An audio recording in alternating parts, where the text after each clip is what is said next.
Welcome everyone to our quarterly review. As usual, I'm joined by Andy and Adam, who will cover the material that they typically cover. I wanted to share two thoughts sort of at the beginning of this, and I think we're going to circle back to this perhaps again during the Q&A. There's a building concern about the market conditions. Is it a bubble? Are we getting to an excessive place? And there's comparisons now to the AI sort of boom that we're in right now and the dot-com boom that occurred 25 years ago, through the late 90s into the beginning of 2000. We, of course, invested through that. There's probably several clients online right now that invested with us, through that period of time. So I'll just kind of do a review of the things that are similar today and the things that are not similar today in terms of market conditions. So similar today, and this is a critical part of having a bubble, is you need to have a transformative technology. We definitely check that box. You'll see soaring stock prices. Arguably, we can check that box too. And there will be strong investor interest in whatever the transformative technology is. I think we can also check that box. So there are definitely many conditions that are required to have a bubble, but a bubble, sort of by definition, is when prices disconnect from fundamentals of companies. And that happened very clearly back in the dot-com era 25 years ago. That condition has not occurred today. So I'll just use the Mag 7 as the example of sort of the most popular stocks, and then I'll contrast the Mag 7 with the rest of the S&P 500 to sort of make the point. So it is the case that the Mag 7 valuations are higher. They're about twice as high as the rest of the S&P 500, but they have excellent profitability, much higher than average. They have been growing their earnings at 2 to 3 times the rate of the rest of the market. And at the end of all of this, the PE multiple of the Mag 7 stands somewhere around 45 as an average across them. To compare that to dot-com, there were many companies. It was very popular back then to actually have no earnings at all. You had burn rates and all these other things that people used to describe how exciting a stock was, but earnings were almost a negative. I mean, maybe more than almost. That earnings were actually considered a negative. You were losing the opportunity if you were pausing long enough to actually care about earnings. And that is obviously not the conditions that we have today. But of the companies that you could measure multiples, the NASDAQ average PE going into 2000 was over 200. So there was clearly a disconnect of the excitement of whatever the opportunity was and the fundamentals that occurred back then. We were very loud, very vocal in terms of warning not just our clients. We actually had an opportunity to present to investment professionals, investment groups, sharing the fact that it was pretty obviously this was going to have a bad end. Sadly, I think pretty much everybody ignored all of those warnings that we gave. But they paid the price down the road. We will bang that gong again just as loudly today when we see those conditions reoccur. But until the fundamentals and the prices, significantly disconnect, it's not appropriate to do that. And one more thing that's also a critical difference between today and back then: there were no investor concerns about the bubble being a bubble. There was just euphoria about all of the opportunity in those stocks today. The fact that we have those concerns today and they're pretty, widespread, that's another critical difference. And really one of the things that will keep a bubble from happening is if we keep the sanity of rational pricing as part of what we're looking for. So I know this is top of mind, but this is not a time to respond to whatever the fears that somebody might be fanning. The other thing I want to touch on, and Andy's going to get into this in more detail, is we're going to launch a second ETF, and Andy will describe like the opportunities and the benefits of this. And just in speaking with people, there's a problem with what he's going to describe as it's going to come across as being too good to be true. Like what he's, basically to be able to eliminate capital gains from your equity investing just doesn't sound like it could be possible. And it is very strange because the law that allowed the exchange of assets tax-free into an ETF, that was actually a 1921 piece of legislation. The law that allowed the like-kind exchange instead of buying and selling inside an ETF that avoids the capital gains um, from those transactions, that's a 1954 law. 2008 was when the first active equity active equity ETF was launched. That's a long time ago. This has been an opportunity that's been on the table, that's been ignored, quite frankly, by um, uh, pretty much the whole investing world. But it's time to take action because it is the case that capital gains are not necessary to pay. You just have to go through this process, and it's the reason why we're going through the expense of launching a second ETF. So the other thing that people might be thinking about it is like, why are we pushing this so hard? If this, what's in it for us? And it's very important for you to know that there's actually negative things in this for us. So it costs us about $150,000 to launch an ETF and facilitate the 351 exchange of assets into it. That's something that we're paying for. We're not asking clients to pay for. There's also an admin fee that's embedded in an ETF that's an expense to us. It's not an expense that we're asking clients to share. So we're actually, every dollar that goes into this it's less profitability to us. But the benefits from a tax standpoint are so enormous for all the clients that it's a no-brainer decision for us to pursue this. And so, again, Andy will go through that in more detail, and I just wanted to touch on that too good to be true kind of feeling that you're going to get when he's done with that. So with that, I'll hand it over to Adam. Well, great stuff. And yeah, we've got a laundry list of questions that we'll address at the end related to market valuation and AI and everything in between. So excited to get to all the great questions that were submitted. And if we pop up slide one here, let's just take a snapshot at what happened in Q3 across the broad asset classes. It's starting to feel a little bit like Groundhog's Day the last few years. It's a lot of green with some varying colors underneath the hood. But U.S. stock market up a little over 8%. The U.S. equity markets had their best quarterly return since the back half of 2020. So this was, as you could see, clearly an above average performance quarter for the U.S. markets across the board. International developed stocks, pretty muted, but still positive. Emerging markets, especially the Asian markets, did incredibly well.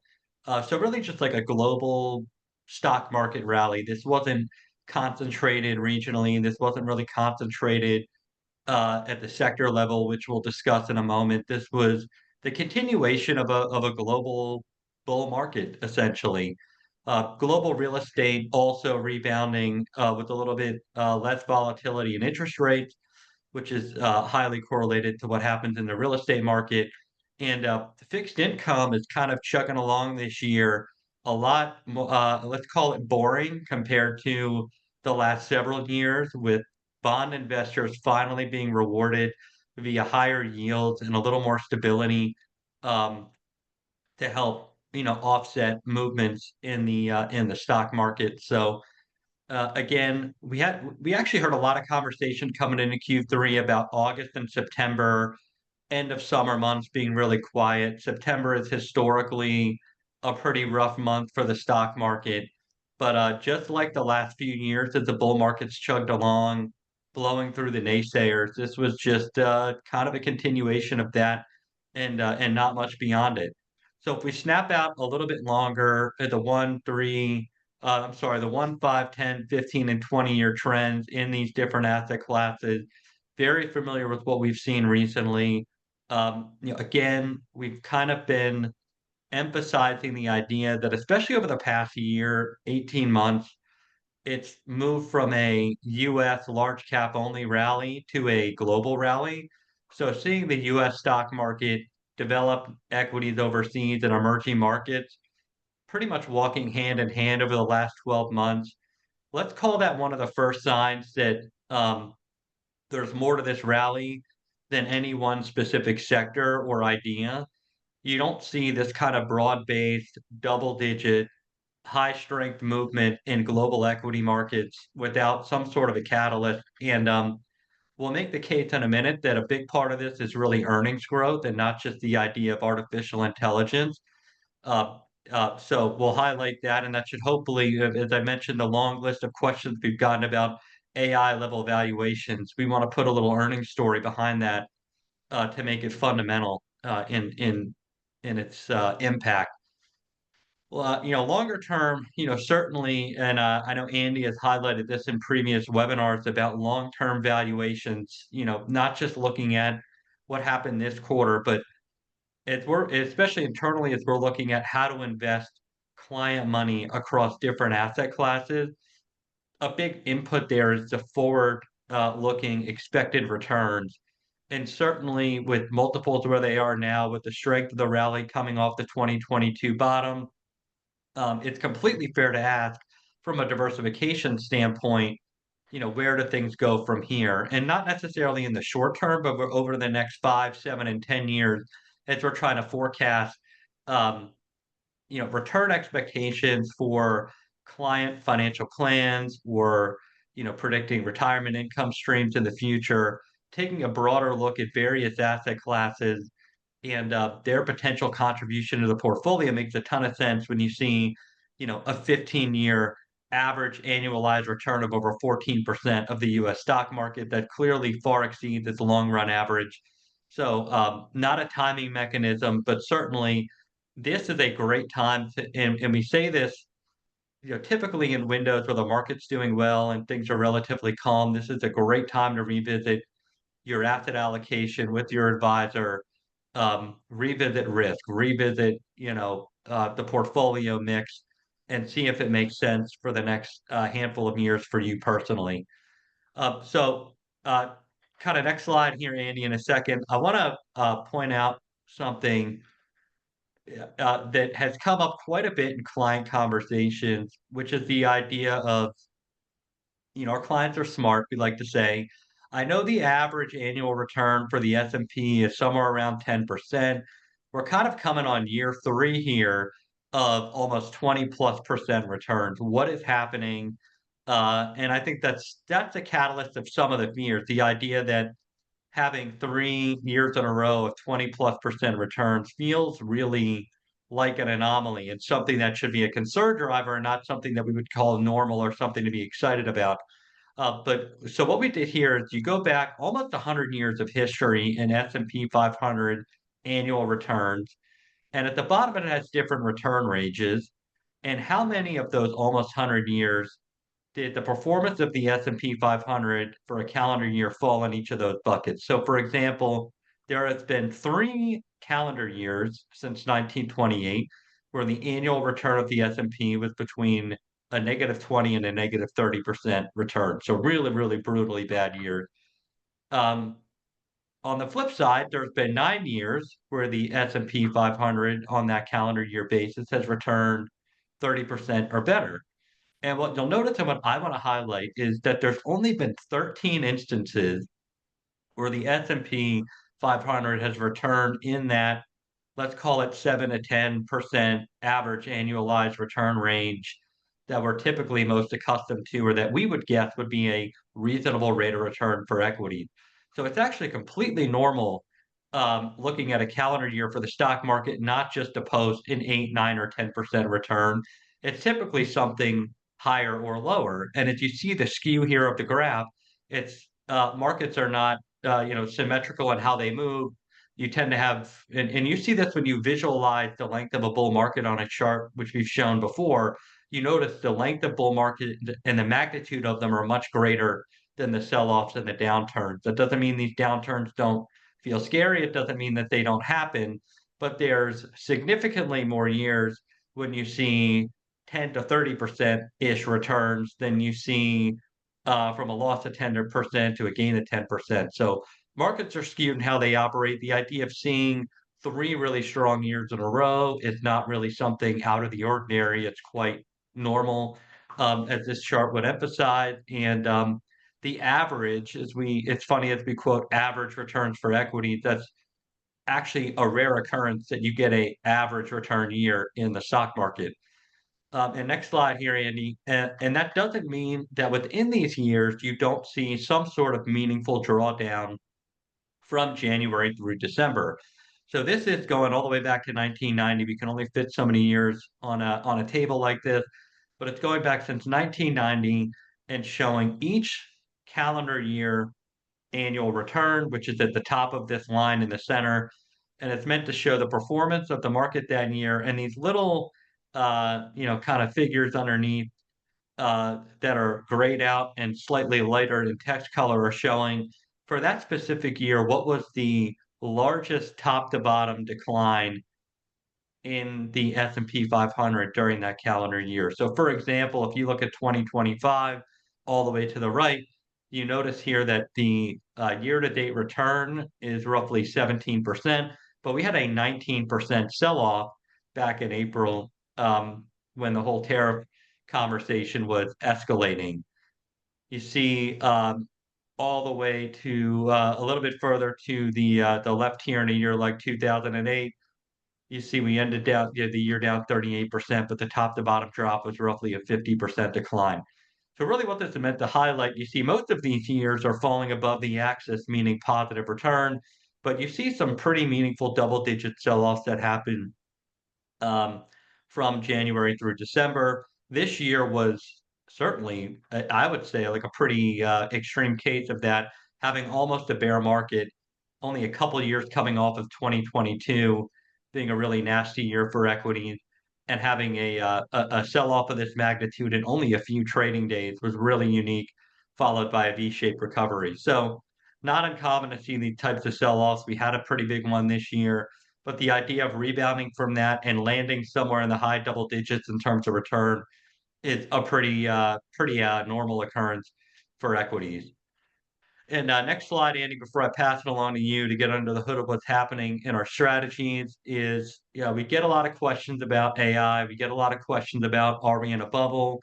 The headlines support this with every day some sort of new deal uh, happening with a company backed uh, in the world of artificial intelligence, and and just the growth and the excitement is a real thing, and we fully understand what that. We're already seeing the impact of our business of how AI is going to help us better serve our clients, but this is looking at that the real story is earnings. Long-term stock market trends are driven by really one thing, and that's earnings growth. And this is the forward-looking returns for all of the S&P 500 sectors over the next 12 months. If you look at the trailing 12 months earnings growth, it kind of tells the same story. You do see tremendous earnings growth in the tech companies that we're all aware of, but you also see really good earnings growth in companies that would fall under the value category, such as bank stocks. Um, but you see tech here with forward expecting earnings growth of almost 22%. But you also see things like healthcare, financial, utilities. This is a kind of a backdrop that supports the market is going up, and part of the reason of that is the excitement around AI. But also a big part of this story is tremendous earnings growth across the board. It's really sparing no sector. It's hard to say when clients ask, are we in is this a recession? Are we in, going to enter a bear market? It's hard to really justify that conversation when you see some of these sectors deliver double-digit earnings growth and then delivering beats. We're already, 30-ish% of the way through this earnings season. Everything that's being reported is supporting this story. It's it goes back to a lot of what we said about there being this high expectation or almost a guarantee by a lot of economists that we were in or nearing a recession a few years ago. We've had some of the strongest earnings growth the past few years we've had in a really long time, and continuing.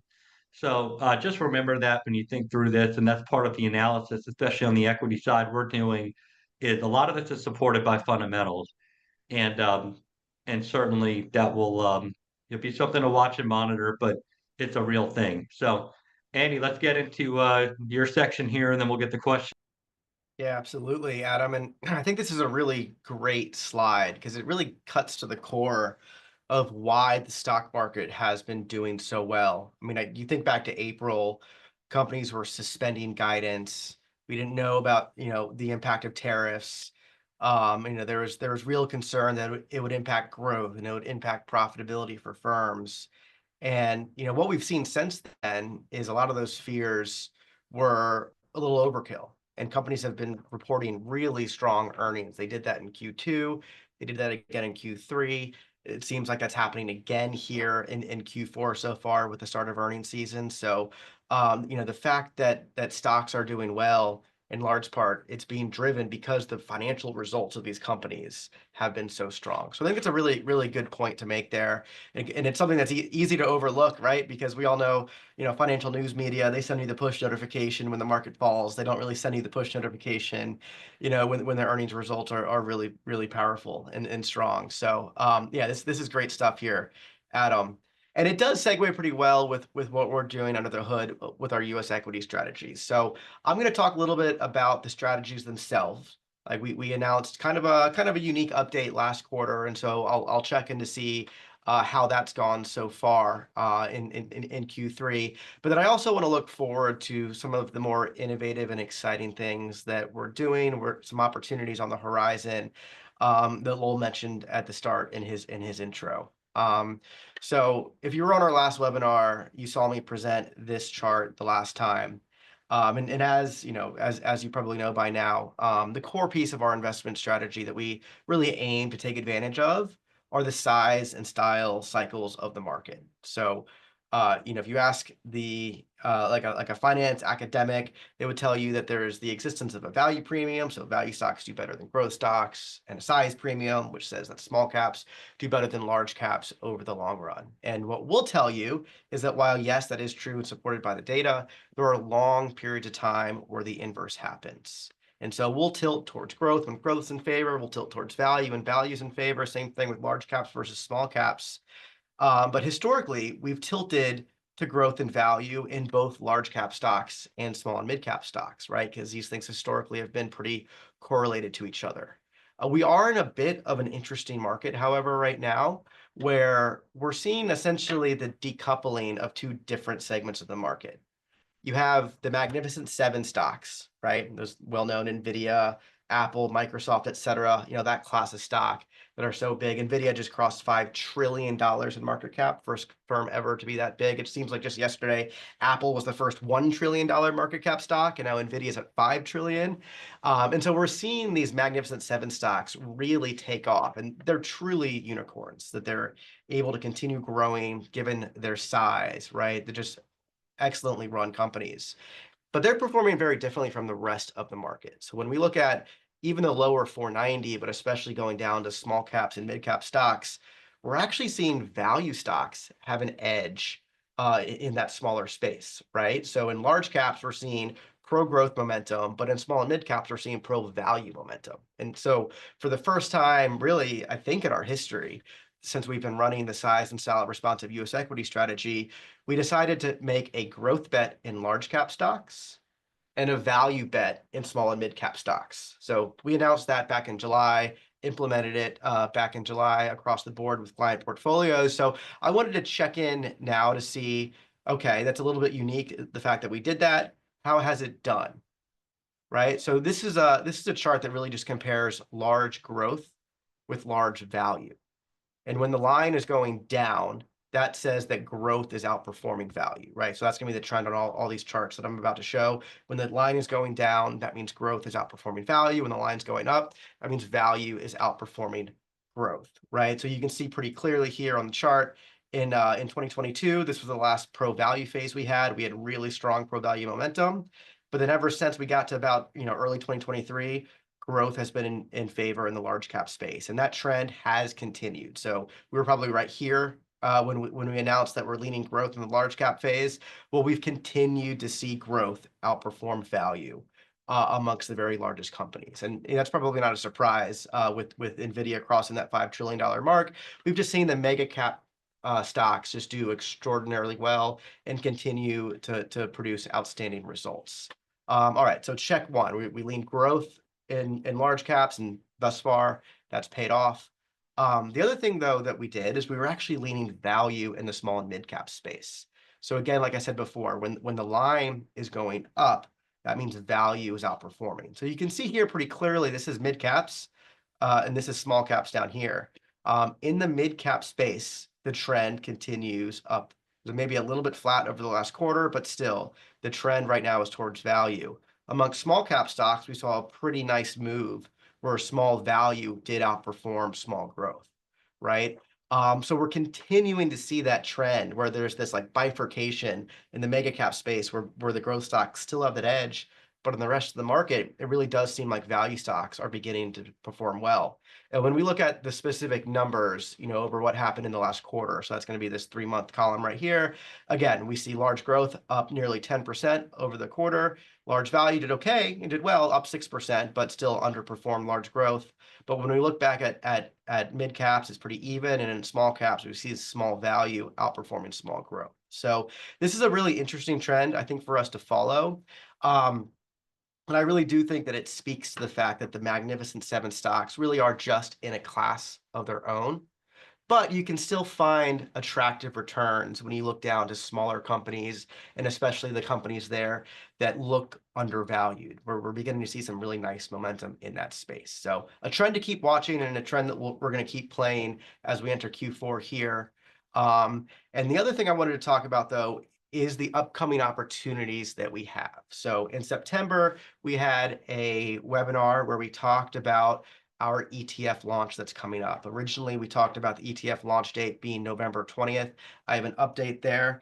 The new launch date is February 5th, right? So we still have some time to get clients into the ETF if they want to. We're launching this thing in February 5th.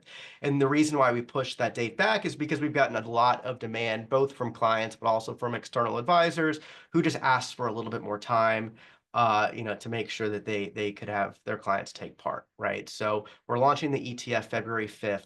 Lowell kind of laid out the argument for why you would do it. But let me just tell a brief history of how we came to launch an ETF. So, Lowell mentioned that the opportunity to run active ETFs has actually been there for a long time, going all the way back to 2008. The SEC changed the rules in 2019 and essentially made it easier for active ETFs to get launched. And so you've seen really just a cascade of new ETF launches ever since then, where every year we get a new record number of active ETF launches. 2025 is no different. We're on pace for a record year. I believe we've already set the record for active ETF launches as an industry. And the reason that you're seeing all these active ETF launches is because ETFs are incredibly tax-efficient vehicles. Essentially, if you have just a separately managed brokerage account, just standard trust, taxable account, joint account, what have you, and you're running an active strategy like we do, we might want to sell Apple, buy ExxonMobil, right? Make some changes to the portfolio, and inevitably, with such a strong market that we've had, we're going to end up sticking you with capital gains, right? And so I think a lot of clients are used to that, but for $1 million portfolio, it's entirely typical for us to have $100,000 capital gains that are generated in a given year. It's just about 10%, the long-term average of the stock market return. It's sort of inevitable at a certain point if we want to do our part and try to maximize returns. And so that's fine, but I think it's a little bit unfair to time the timing of capital gains when you're not using that money. Right, so that's when we enter the ETF, where instead of that trade being an actual transaction that generates a capital gain, inside of an ETF, that same transaction can be done really tax efficiently. And if done right, essentially what can happen is the capital gains can be deferred sort of indefinitely inside the ETF wrapper. So when we're doing the trades that we think are best for the strategy, so the rebalancing that we do under the hood, if it's under the hood of the ETF, then we typically don't expect to distribute capital gains as a result. So what clients get is they get our active US equity strategy inside an ETF, and they only pay capital gains taxes when they sell the ETF and take money out. So to me, that's a lot more fair because it times taxes with the consumption of the asset. So just a really, really tax efficient way for us to run our strategy. And if you plan on holding a taxable account with us for, any length of time, 5 years, 10 years, 20 years, letting those taxes compound is hugely beneficial. And so that's kind of the reason why we would run an ETF. And then there's this, it's a fair question to ask. Well, you already launched an ETF back in 2022. Why did you do that in 2022? Why are you doing that again here? Right? Can't you just buy the ETF that you launched back in 2022? And the reason that we're launching a second ETF is because there's the opportunity to do what's called a 351 conversion of an already diversified portfolio into the new ETF tax-free. Right. And so that tax code that Lowell referenced earlier is section 351 of the tax code. That exists so that people can start new businesses, and it kind of removes a barrier that they'd have to sell a bunch of assets to put it into a business name to get it off the ground. Basically, you can put assets into a business, and that's tax-free. And when you think about an ETF is a business. It's a regulated investment corporation.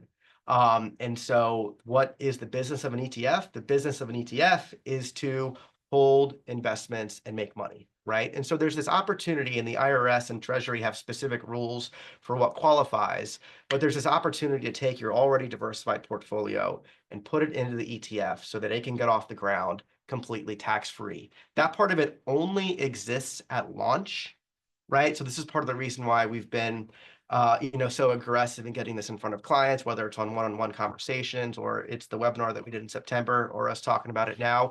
We just want to make sure that our clients understand they have the opportunity to take their Bernie managed portfolio, yes, but maybe even other stocks that they have outside of Bernie's management and take those assets and put them into the ETF tax-free. So like I mentioned, February 5th is the launch date. We want the paperwork kind of in and established by January 8th so that we can prep everything ahead of launch to make sure that everyone who wants to take part in this opportunity can. But if you have any questions or, if you're unsure, if you have indicated your interest and you want to talk about it, please reach out to your advisor and they'd be more than happy to talk to you about how you can get started with this. So one other thing I want to talk about before we get the Q&A though, is this conversion into the ETF is actually a really nice launching point into, I think, one of the more sophisticated strategies that we offer. So we've been doing some work recently with a guy named Brent Sullivan who runs the Tax Alpha Insider Substack. And he's basically focused on all things like tax nerddom when it comes to investing. And we've been running this, what he calls a tax-aware long-short strategy. We've been running it since 2017. We've been running it with our ETF as the long since 2022. And it's a really powerful strategy for people who do have large taxable balances, because essentially it unlocks two opportunities. The first opportunity is to more efficiently express bearish views on stocks. And so I'll let you all in on a little secret with what we do on the stock selection side. That was Jack Burney, our founder's passion project, the stock selection model that he created that we continue to run to this day. And we've known for a long time that it's effective on the bull side. So the stocks that it says are going to do well really do tend to continue doing well. But the thing that we've known for a long time as well is that it's actually even better on the bear side. So the stocks that the model expects to underperform really do tend to underperform. It's just something that we see over and over and over again since we've tracked effectiveness of this model.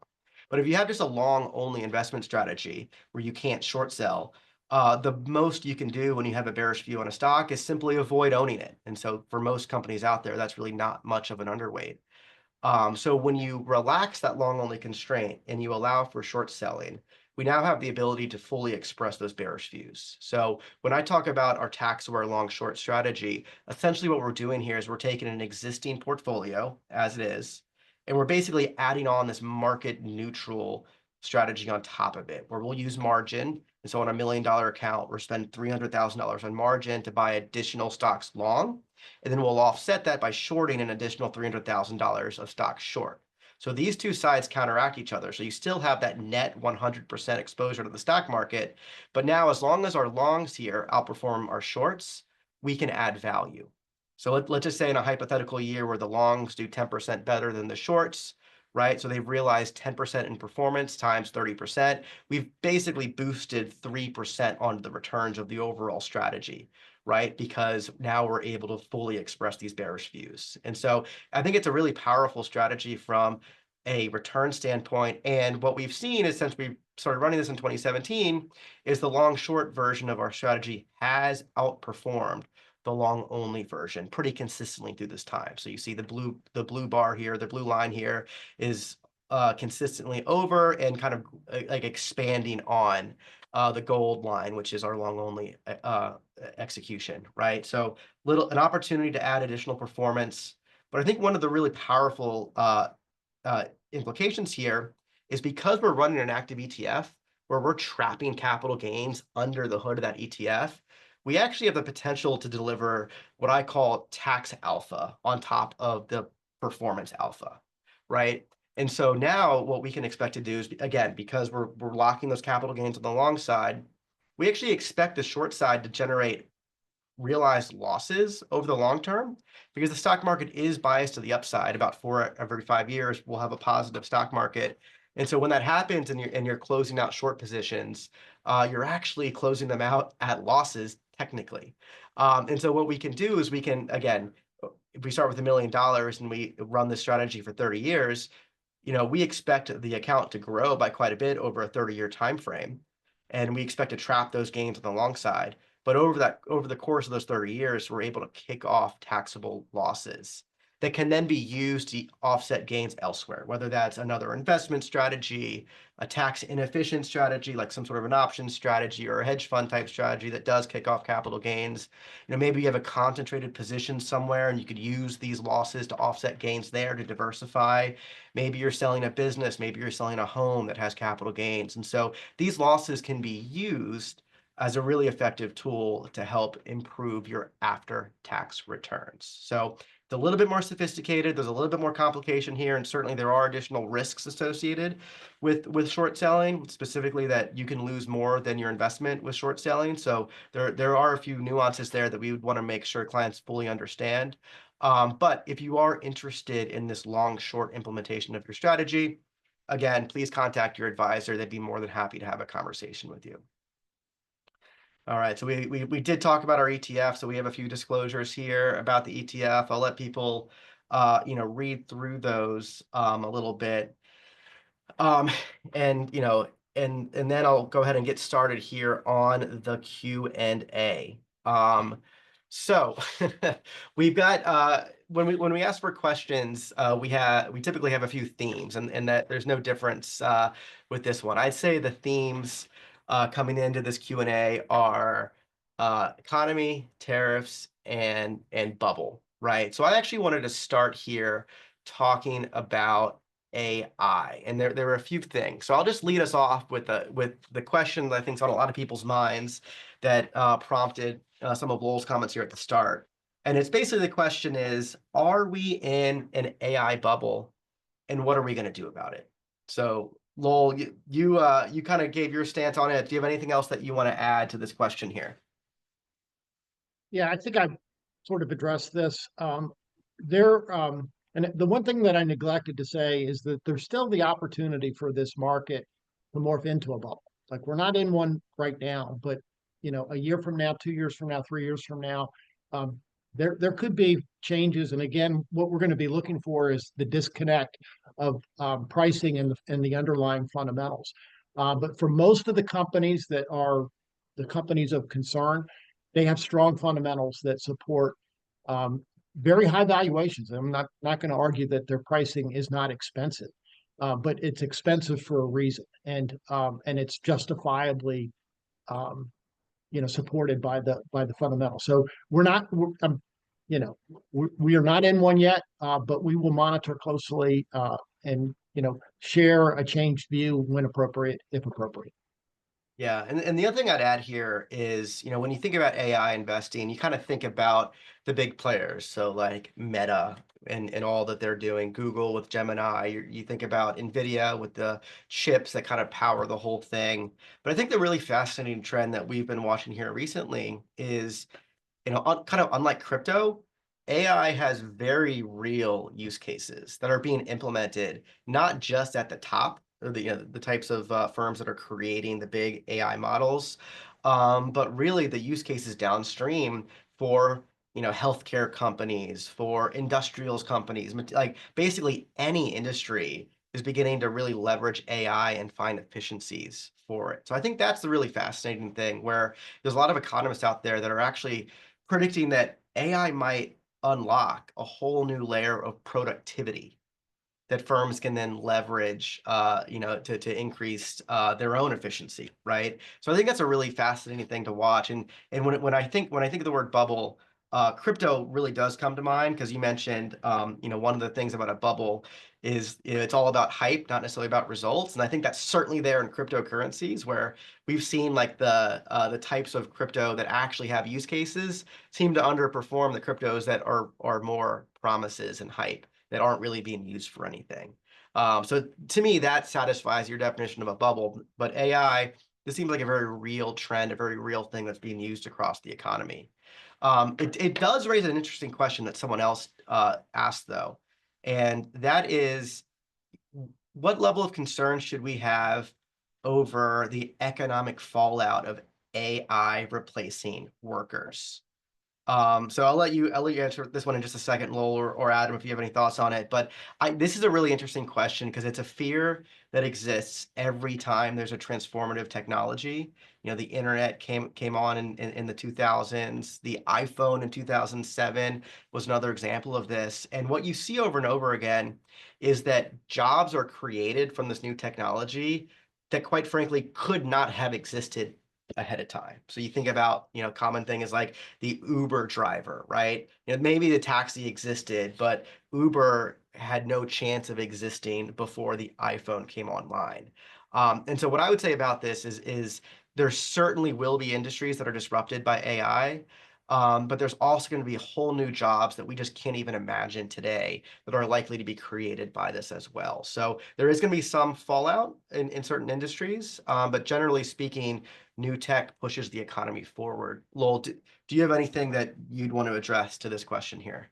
I like that angle. The internet, we'll go back to .com, that the internet was the, transformative technology back then.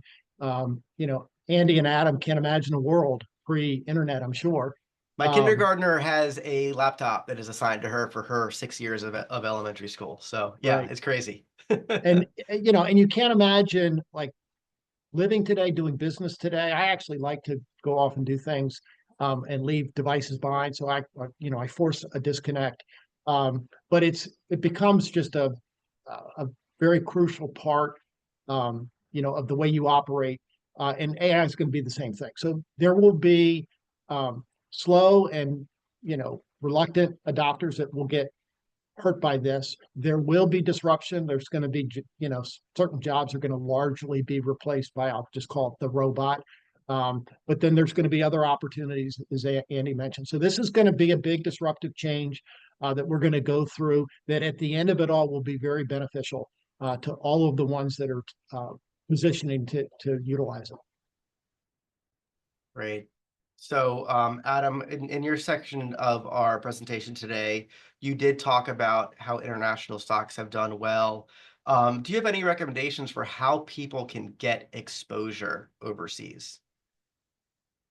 The first thing I'll do is just make the general case for investing overseas to begin with. We get a lot of interesting commentary around the home team bias, as we call it. It's a global phenomenon where we tend to heavily overweight the countries that we live in our portfolios. Lucky for us in the US, that plays in our favor as we're the biggest invest economy in the world. But if you look at the global stock market, it ebbs and flows, but there's points in time where about half of the global market cap is outside of our borders. It's less than that now. It's only 35 to 40%. So the US is still a big global market player in the global market cap space. But you can argue that almost half of the investment opportunities are overseas.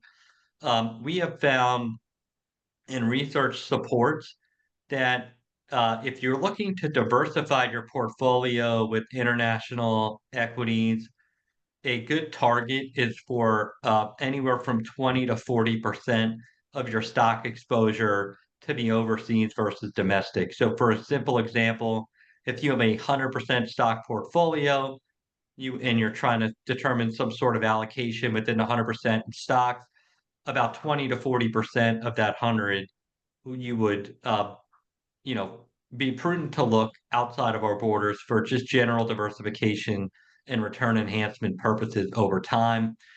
When it comes to actually obtaining that international exposure, a couple things I'll say, which we've done a lot of research into, is that the big international index ETFs typically lean very much so in international large company stocks.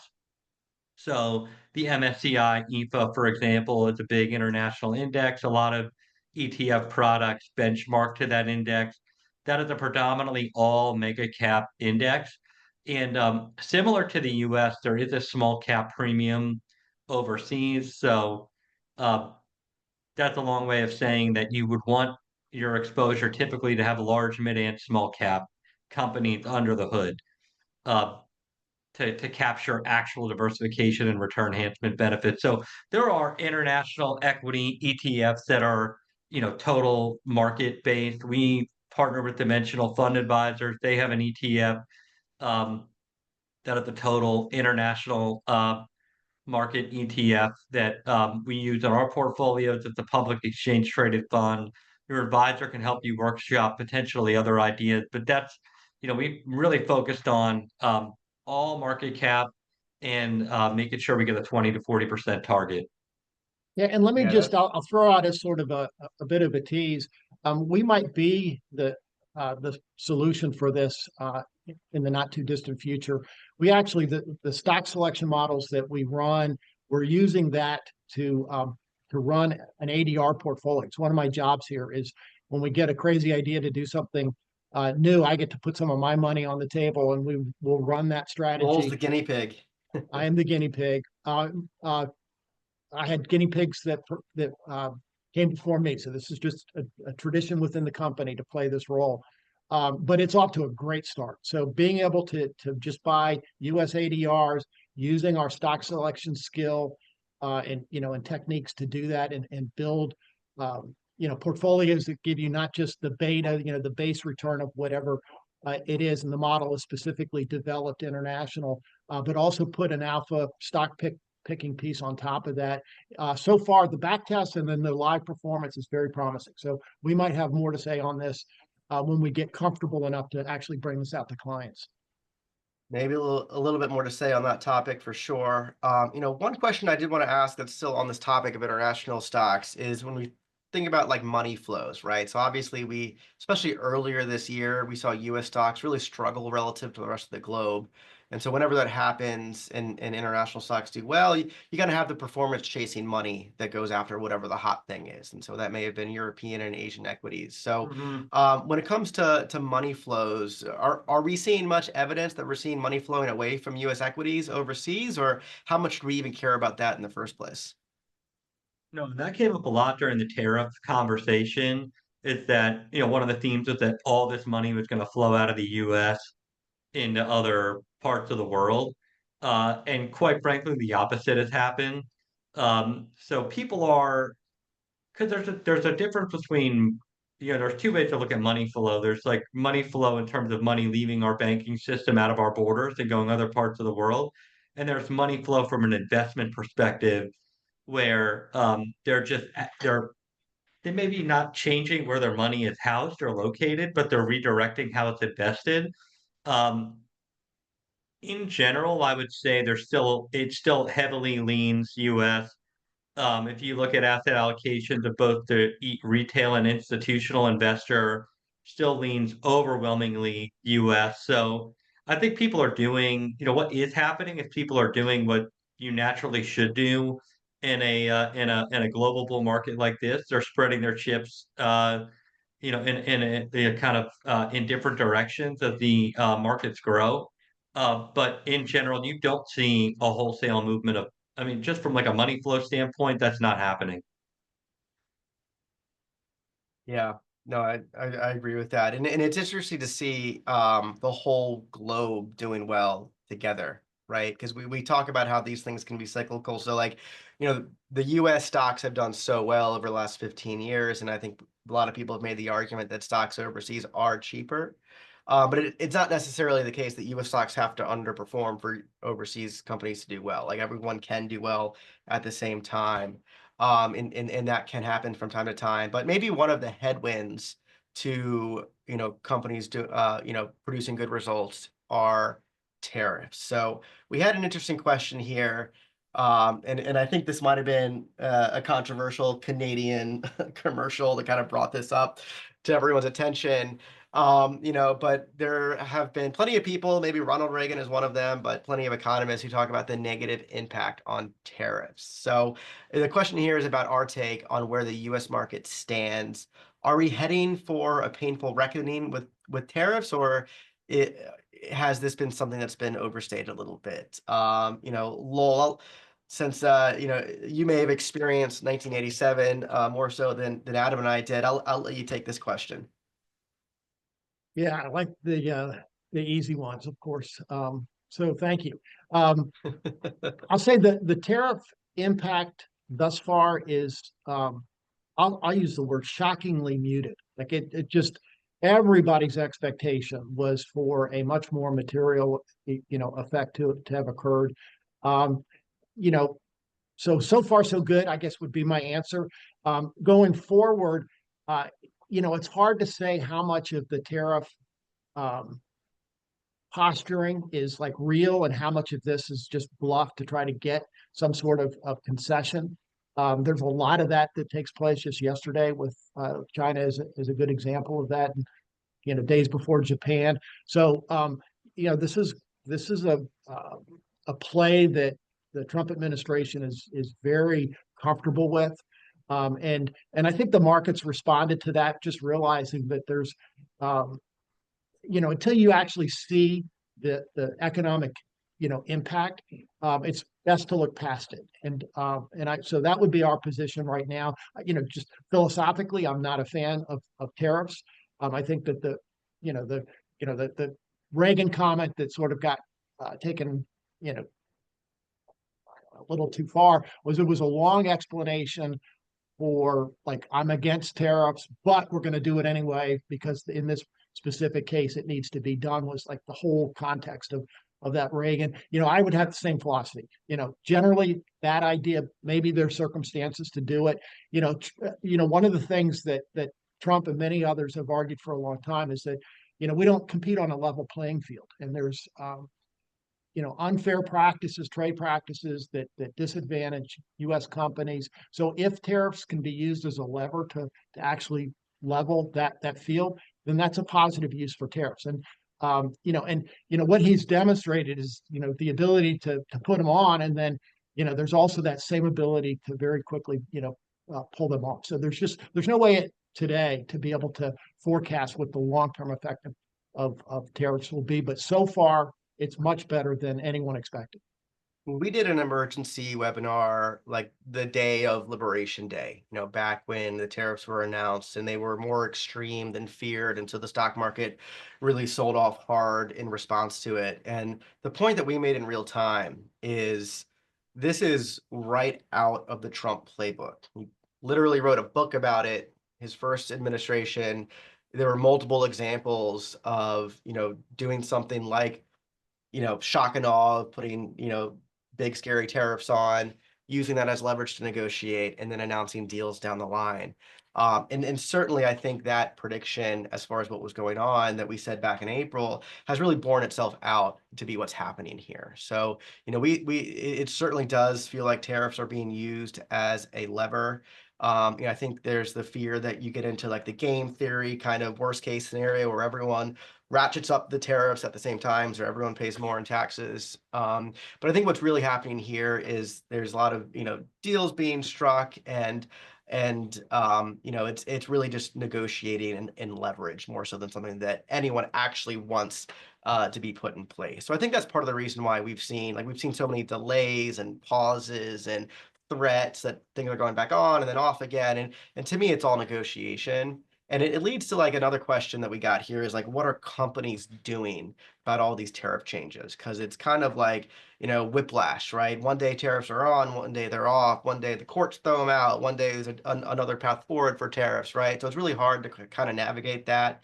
And I think what we've seen though in a lot of cases is especially like big companies, you know, they've come to the table and they've, you know, made maybe certain concessions and they've really been able to negotiate their way out of the worst case, you know, tariff situation. So, you know, I think the impact ultimately when you see like, you know, certainly there are more tariff revenues being collected, sure, and you know, so that's revenue in, but it also makes prices higher, right, on one level. But I think we're seeing firms do a pretty good job of figuring out loopholes and ways around the tariffs, and they're really not making any, you know, major changes in response to tariffs, but they've been able to navigate it pretty successfully thus far. So I just wanted to make that point too about tariffs and maybe part of the reason why it really hasn't been as bad as feared. All right, so we'll move on. You know, we'll keep the themes here going. You know, we've been talking about, you know, like bubbles and things of that nature. So let me bring this question up. Um, so so-called experts, use air quotes here, are calling the market overpriced. And then someone's asking, okay, great, the market's overpriced. What's the event that's going to trigger the market to react negatively? Right. So I think this is kind of like you kind of have to put your thinking cap on to be creative with this one. Because certainly it's the case that let's say that you're right and the market is overpriced. There's a famous saying that the market can stay irrational longer than you can stay solvent. So just the fact that things are overpriced isn't a reason all by itself to not invest and not participate. So, you know, Lowell or Adam, either one of you, I'm curious, what do you think would be the triggering event to cause the market to fall out here? So Adam, let me take this real quick, and then you'll have a much smarter answer than me. My answer would be there's no way to know because the triggering events are always surprises. And so by definition, something's going to come out and, you know, in some unexpected direction that will have this, you know, big impact. So you can't anticipate it today because you can't know it today. Adam, go ahead. I was going to say the exact same thing. So, Andy, you're up. That's kind of the answer I wanted here, right? Yeah. Just to expand on that point a little bit, you know, basically the concern that you see, right, the thing that's being written about in the Wall Street Journal, probably isn't the thing that's going to cause the next contraction, right? The next bear market, the next, you know, market sell off, right? We all know the market is going to sell off at some point in the future. We just don't know when, right? And so I think trying to predict what that's going to be is really just going to lead to more pain than anything. And I think the point that and I've said this before, but the point I want to make here is if I could describe the US economy and stock market in one word over the last 15 years, it would be resilient, right? The market has been incredibly resilient through all sorts of headwinds. And certainly it seems to be doing the same thing now with the headwinds that we see today. And so until proven otherwise, it's been such a strong bet to bet on the US stock market and the US economy that I don't really see any reason to stop that. You know, so that's kind of the point that I would make on that. You know, another thing that's been doing really well that people might call a bubble, or they might say I'm having some FOMO on it, is gold, and commodities like gold have done quite well this year. And kind of similar to equities, like making all-time highs. So what do you say? Is now a good time to invest in gold and other commodities? We Well, always make the I can same touch argument. on this. So gold is a trading asset more than an investment asset. It's gonna cycle up and down in value quite a bit. So it's good if you're gonna you know utilize gold, silver, commodities in your process that to have an ability to actually bet for it and against it at the same time. And that's what one of our allocations does. So Adam, I'll let you finish that up.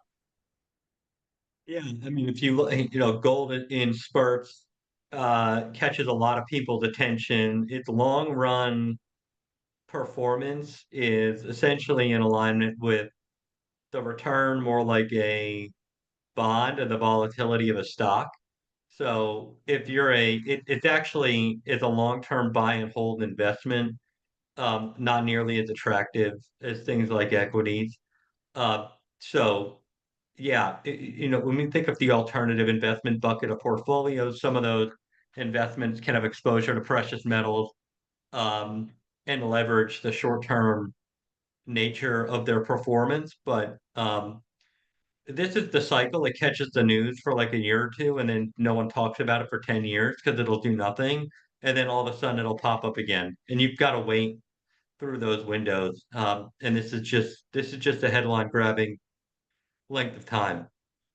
Yeah, Adam, you and I are doing a podcast now. We've been doing it what, since June, where every Yeah. Friday we release an episode. It's called Long Story Short.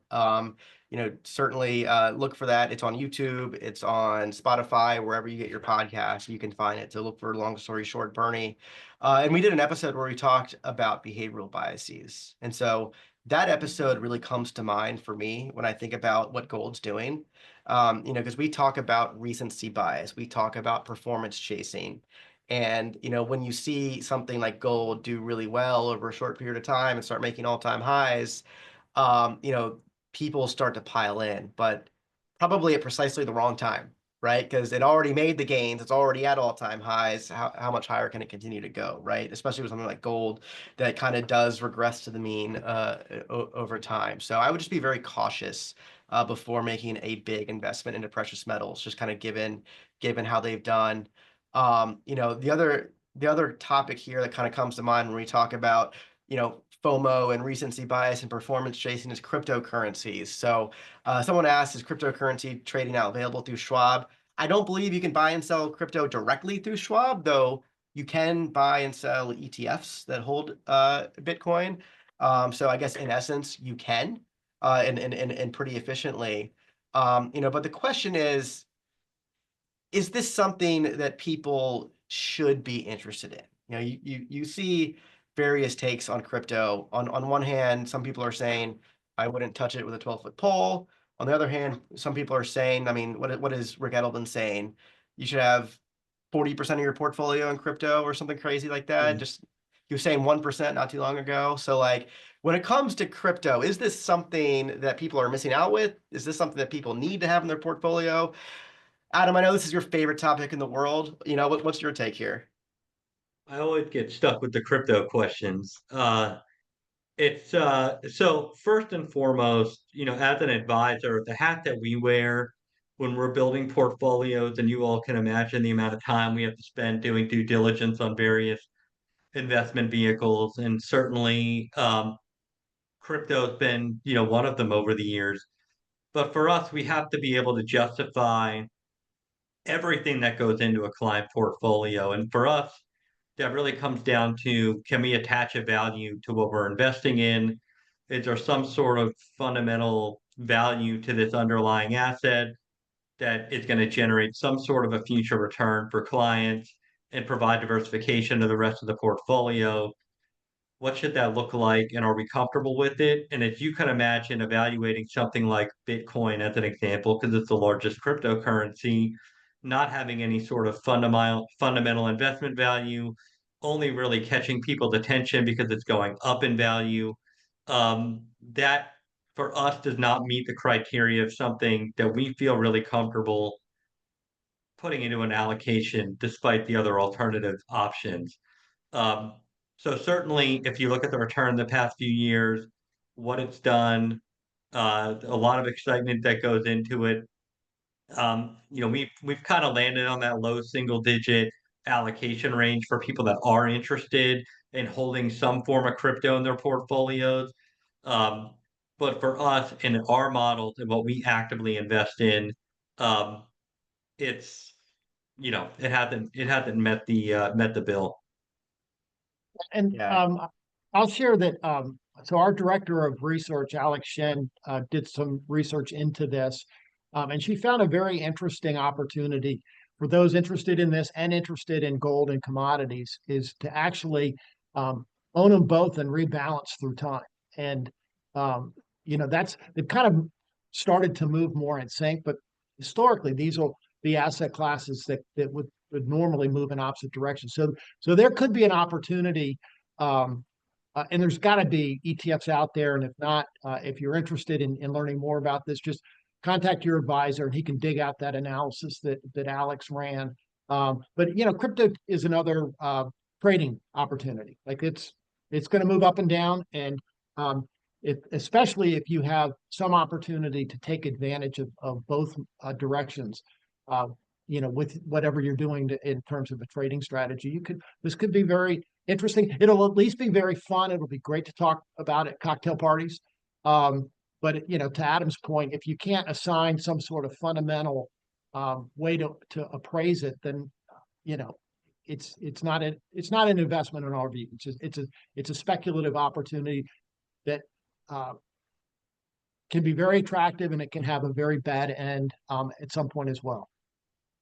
Yeah, the question I always ask is why, right? Like, why do you need this? Do you really need to potentially compound at 50%, 100% returns? And if so, that's probably a pretty tough spot to be in. Or is this just more of interest to you, and it makes more sense to have just a more reasonably invested portfolio that's still meant to grow, but doesn't have nearly the same volatility, right? So I get the FOMO angle of it, and certainly I think that it can be fun to own, but it probably shouldn't be a meaningful part of most people's portfolios.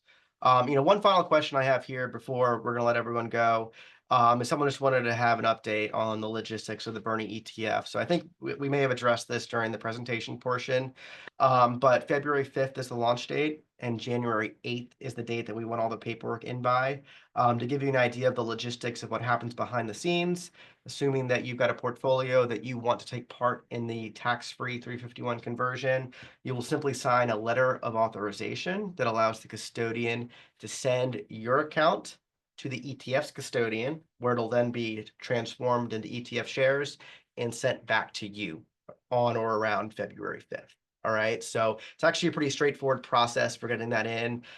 So if you've indicated interest and you haven't yet signed that letter of authorization, again, I just encourage you to reach out to your advisor to make sure you understand where you are as far as that process goes. Yeah, and let me just touch on a couple more things. So ETFs are always launched with an initial price of $25. So they'll take the value of what's transferred, and the ETF, what's literally happening behind the scenes is your portfolio goes in and now is owned by the ETF, and then you get assigned the appropriate number of ETF shares that's equivalent to what you contributed, and just as everybody else does. So it's dollar for dollar, it's an even exchange. And then the ETF, and many of those positions were likely to be at very significant gains. But once inside the ETF, then there can be rebalancing that takes place to put the portfolio into the posture that we want it to be without any tax consequences. And what the experience has been so far, this is our best performing strategy. So you should simultaneously expect better performance than the taxable allocations that we've been running, and much better from a tax standpoint in terms of not having capital gains as a result of active management. Yeah, if you think about it, when we invest taxable money, we're always balancing what's the expected return enhancement from this trade and what is the tax cost of the trade. And sometimes those two things can be in conflict. So by removing that conflict altogether, it allows us to more purely implement our investment strategy. And so that's the big benefit of the ETF. So certainly we just want to make sure everyone is well aware of that opportunity. Last thing I'll say here is I really appreciate everyone for hanging with us and asking such great questions here on the Q&A.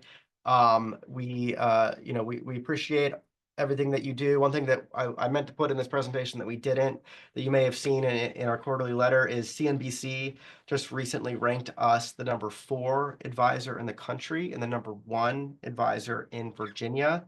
And I just wanted to give a big thank you to you, our clients, for the opportunity to work with us and allow us to be honored in such a way. I view this as a shared honor for both you and us. And so I just wanted to end it there with a quick thank you for all of our clients, and we look forward to continuing to do great work together.